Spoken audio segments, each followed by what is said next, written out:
Rachel Wiest with Triangle MLS, and I'm here with Stacy Anfinson. Hello, Stacy. Hey, Rachel.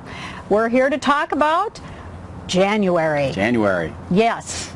And we took a look at the first, actually you changed your format, so the first couple pages are text, but then we get to the colorful graphs. We get to the graphs. Okay. And so when we get to page 3 and that first set of graphs, you did something a little different. You showed us 13 months. Yes, we did. So you can see that inventory, January to January, is down 9%, and that's kind of a trend that we've seen throughout the year. It's gone from a lower on a monthly basis. Pending sales were flat, so it's one of the signs that the market's cooling off. And closed sales were up 13%, which is really, really good. But it seems like that also shows us a seasonality, because the graphs are remarkably similar. It does. So the peak of our activity happens in the spring with showings, and then pendings follow that, and then closings follow that. Okay, then we move on to page 4, and we start looking at the Januaries for the past 5 years, and we took a look at some inventory. So what the graph shows you is we have total inventories on one bar.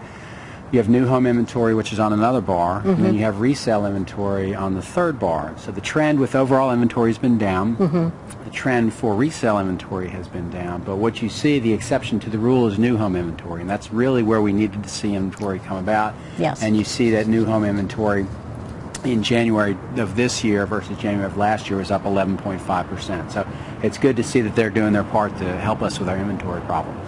Excellent, excellent. But new homes being listed, not new construction, but just generally new listings? Yeah, that was kind of interesting, because the market for most part is pretty strong, and sellers have read a lot of good press about the market, so you'd think that more would, especially coming on in January, they'd want to put it on the market. But we had a 1% drop in inventory, new listings on the market, not new homes, but new listings into the systems in January, so that was kind of surprising to see that. Well, okay. And do you think there's any chance weather has anything to do with that?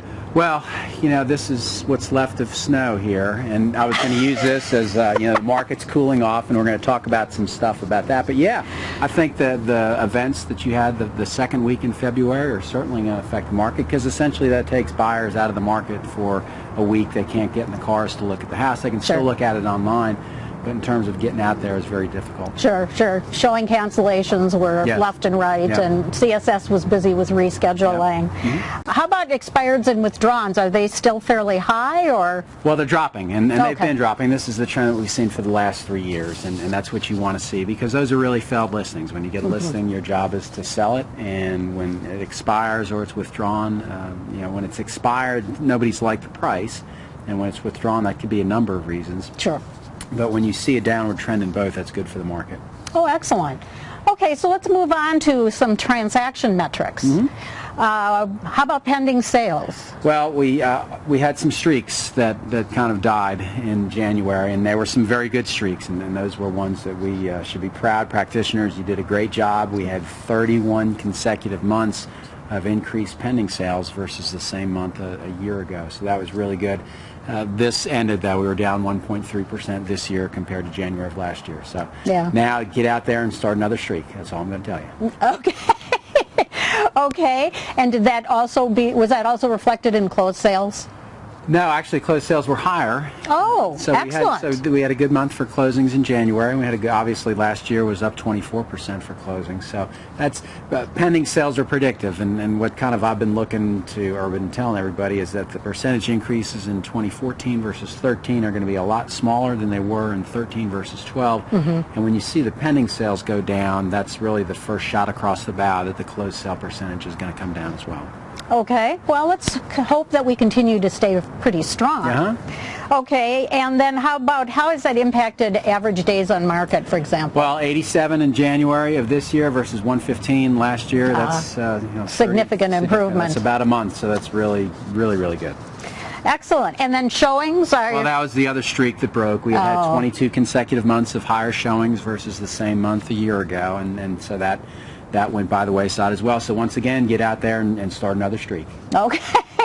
Well, and again, weather could be impacting that, because we had some tough snow days the last day in January as well.